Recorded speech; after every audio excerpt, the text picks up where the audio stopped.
Hello there. What's going on, everyone? Today we're going to be unboxing the big boy, the thickums himself, the TIE RB Heavy, the TIE Brute from Solo, a Star Wars story. This is the largest TIE fighter known to humankind. We're going to take a look at everything that comes in here, and we're going to look at the Mini itself. We're going to look at all of the cards, all the upgrades, the quick builds, the plastic, all of this other stuff. While I'm doing this, also, I want to thank the sponsor for this video, which is Luxury Playstyle. Go check out luxuryplaystyle.com. They've got full metal tokens for X-Wing. They are double-sided, they are thick and beautiful and exquisite, and you're going to absolutely love them. Use code Crabbok VIP. You're going to save 15% if you use this code, and while supplies last, orders of $35 or more will get a free Crabbok token, which is going to have the lightsaber nunchucks, and if I drop it, and then you can see that it just comes back. And it's going to have the red lightsaber nunchucks with the Sith lightning on the other side. Really useful for actually a lot of games. You can use them in X-Wing to mark critical hits with the C. You can use them as damage markers in other games with the 5 for, if you got too many damage, you flip it over for 5. Light side or dark side, you can use them in Legion or Armada or lots of different things like that. And we're going to pull this thing apart and take a look at this Mini. All right, so here it is, folks, the TIE Brute.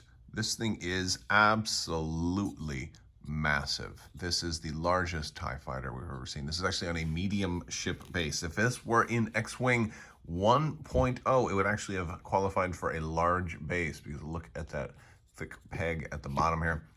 We're getting pretty standard TIE fighter wings. We're getting this huge cannon over here on the side. This does it rotate? It rotates! Oh my god, it moves! It moves. Oh, I didn't even know this moved. You just caught that reaction live. I did not even, that's amazing. I didn't expect it to move, but that's actually brilliant. So, and I'm gonna break it. No, don't break it. Okay. Wow, it actually moves. All right, so it only goes up and down. It won't swivel around. So if actually somebody in real life, I guess if somebody's flying behind, directly beneath him, he can't get them. But if they're flying directly above, he can go like boom, boom, boom, boom. Take that. Don't try and bomb me from the top. He can headbang too. So if he's playing some Metallica as he's flying down, he's just like, yes, playing some Master of Puppets. Okay, so anyway, no, he looks pretty good. Here he is from the beneath. It looks like they missed the shading on the bottom, but that's okay. You're not really going to see the bottom. We've got the rear, the little twin ion engines with a little red glow. We got actually a lot of glossy bits on the top of the entry port there, and lots of glossy bits on the cockpit. When we put him in his base, I want to just kind of show you how big he is. Like next to, we just did Heralds of Hope. So for like here he is next to an A-wing, right? Give you an example. And so you can see how really huge he is. Here's him next to some regular TIE fighters. Look at that. He's so much bigger than the regular TIE fighters. No, these are TIEs from Star Wars Armada. I'm joking. But yeah, he's massively huge. He could completely eat an X-Wing for lunch. I can totally eat an X-Wing for lunch. So yeah, chunky boy. Chunky, redonkulous. Let's take a look at everything else that we're getting in here. We got our bases. We've got our turret indicator. We're just gonna go forward and backward. We've got our cardboard inserts right there, and we've got our more cardboard and our dial over on this side. We've got the dial right there. We see that we've got the one straight blue, which is nice for big boys to be able to go slow if they need to. He's got a lot of 2s. He's got the hard 1 turn, which is red. He's got that 3 Talon roll. And he has a 4 straight, and that's as fast as he can go. The only way to turn around is with the Talon rolls. So a little bit of maneuverability there. Not a whole lot of blue. And then we've also got our rules sheet here. So if you want to just take a look, if you're curious about everything that comes in the pack, there's the list of all of that. We've got the new rules for strain tokens, and look at that. You can it tells you can move it in case you didn't see this video already. And there's our rules insert. So let's go ahead and take a look at the cards. All right, so first up, our Initiative 1 generic is the Carida Academy Cadet. We have got the ability to focus and target lock. We can reinforce hull. We can do a red barrel roll, and we can rotate our arc into a calculate to indicate that there's a little bit of AI computing on board. If you're rotating from front to back, you can at least get calculate with a stress token as a result of that. You do have a primary attack of 2.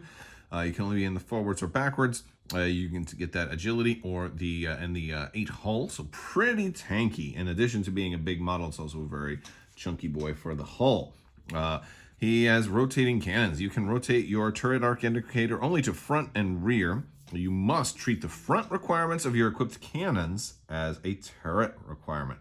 Again, that's not going to work with twin laser cannons because that one, not twin laser cannons. That's not going to work with heavy laser cannon because that one's actually a bullseye arc. But most cannons are going to be able to do that.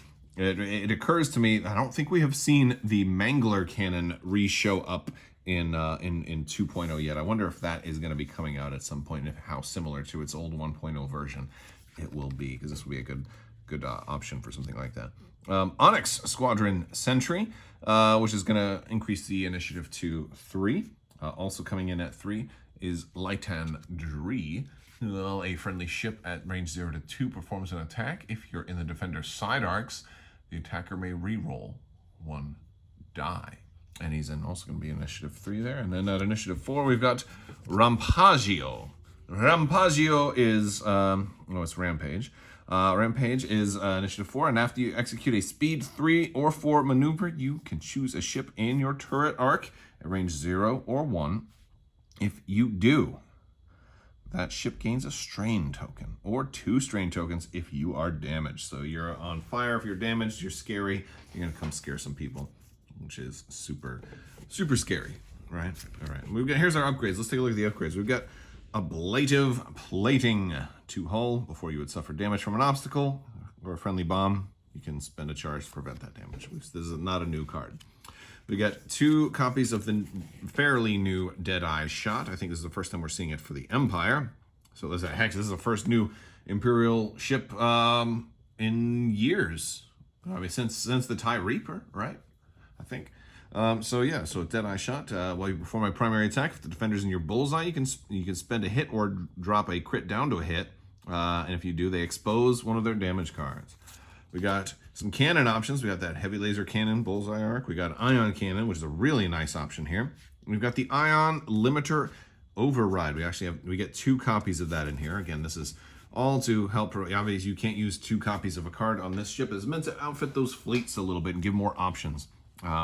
And after you fully execute a red maneuver, you can perform a barrel roll action, even while stressed. If you do, roll an attack die. On a hit, gain a strain, and on a crit, gain an ion. We also have a config here for the Maneuver Assist MGK 300. This is going to reduce the difficulty of your Speed 3 straight and bank maneuvers, which is pretty nice. It's also going to give you Calculate and barrel roll into red Calculate. Nothing on the other side for that one. We're going to get a copy of Snapshot, which they're going to give you 2 copies of Snapshot, which is, I guess, all right. I'll take it. I'll take it. We're going to get the Synced Laser Cannons, double cannon option. If you are calculating, the defender does not apply the range bonus. Well, that one is certainly very cool. And the Target Assist MGK 300 before you engage. If you have no green tokens and you're not stressed, gain a Calculate token for each enemy ship at range 2 to 3 in your firing arc up to a maximum of 2. I like this is before you engage, so even if you do take a Calculate, you go ahead and spend it on defense if you need to, because don't feel afraid to, because you know what, you can potentially still get some other stuff before you shoot. So that much is also pretty cool. We got some quick builds. We're gonna take a look at the Lightan Dree quick build first with Deadeye Shot, Heavy Laser Cannon, Ion Cannon, and the Maneuver Assist Mango Golf Kilo. Mango? Gosh, I was in the Army for a long time. I never once said mango for M. Anyway, 300. And then the Karita Academy Cadet Snapshot, Synced Laser Cannons, and Maneuver Assist Mango Gilo Golf Gilo. My brain is working backwards today. And that's okay. I say at least if it's working backwards, at least it's working. So I mean, you got to look at the positive. And then we've got Rampage with Predator, the synced laser cannons, a blade of plating, and afterburners. Double mod on that one. That's cool. Target assist, and then we've got the Onyx Squadron with the Ion Limiter Override, heavy laser cannon, shield upgrade, and target assist MGK 300. All right, you guys, that is the TIE Brute, or the otherwise known as the TIE RB Heavy. Very, very cool. I'm really kind of blown away that the fact that this has moving pieces. I love TIE Fighters. Who would have thought TIE Fighters would have had moving pieces? So like that's certainly cool. It's pretty awesome. Also, since we're at the end of the video now, I want to just take this time to thank you guys for watching. If you are new here, be sure to subscribe. We've got giveaways running all the time. I've got to announce some giveaway winners very, very soon, so stay tuned for that. Probably later today, there might be some announcements coming by, so stick around. But yes, we've got maybe in a live stream, who knows, but yeah, we've got all kinds of contest giveaways running all the time. There's more information always in the description below. So if you want to click below the video, you're going to see a see more thing. You can click there. There's going to be a bunch of different links with a lot of different ways that you can help support the channel. There's links to my social media if you want to follow me on Facebook or Twitter or something like that. There's links to my Discord if you want to hop in there and chat about games like X-Wing, Armada, Legion, or even some of the video games that I stream. You can check those out. There's also a sale running right now on my merch store. So if you want to check the Teespring link, you can go down there, you can check out the whole merch store, get yourself some shirts or masks or gator necks or the Bad Dice Prison bag, all kinds of really cool stuff like that. But be sure to check all that stuff out. All those are great ways to help support the channel. And a really great one is Patreon. I want to thank my patrons so much. You guys are absolutely amazing, and I could not do this without you. So thank you so much. I will talk to you guys soon. Thank you again, and as always, have a great day.